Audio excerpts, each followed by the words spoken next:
ভালোবাসা কি শুধুই পাওয়া?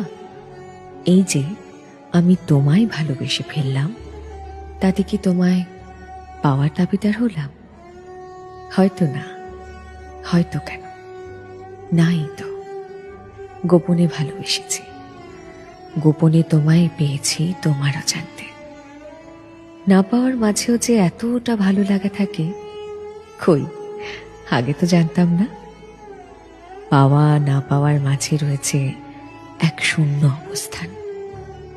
ভালোবাসি, ভালোবাসি সেই শূন্যতাকে, যেখানে নেই কোনো ইচ্ছে, নেই কোনো দাবি, নেই কোনো প্রতিদ্বন্দ্বিতা, নেই তোমাকে হারিয়ে ফেলার ভয়, যেখানে আছে শুধুই শান্তি, পরম ভালোবাসার এক অদ্ভুত শান্তি।